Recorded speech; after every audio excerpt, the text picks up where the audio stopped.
Why choose Dropbox for file sync? Dropbox makes it easy to keep your files accessible and updated on all your devices.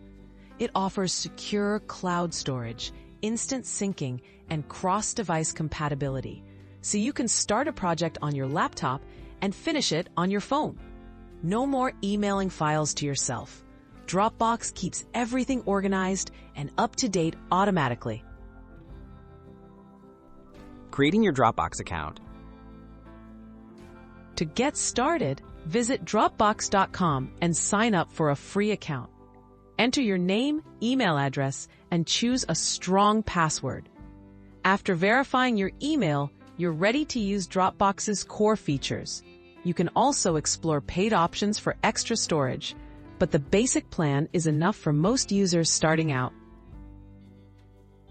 Installing Dropbox on your devices. Download the Dropbox app for your computer, phone, or tablet. For desktops, go to the Dropbox website and select the download option for your operating system. On mobile, find the Dropbox app in your device's app store. Log in with your credentials on each device to connect them to your account for seamless syncing. Syncing files and folders automatically.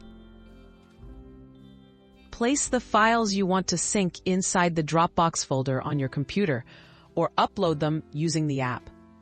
Dropbox automatically syncs these files to the cloud and across all linked devices. Any changes you make, editing, deleting, or adding files are instantly updated everywhere, ensuring you're always working with the latest version. Effortless access, anywhere, anytime. With Dropbox, your files are always at your fingertips, whether you're online or offline. Access documents, photos, and more from any device or web browser. Need to work without internet? Enable offline access for important files in the mobile app, so you can stay productive even when you're not connected. Tips for advanced syncing and collaboration. Dropbox offers powerful features for sharing and collaborating. Share folders with teammates or friends. Set permissions to control who can edit or view, and use file requests to collect files from others without giving them full access. Explore selective sync to save space by choosing which folders to keep on each device.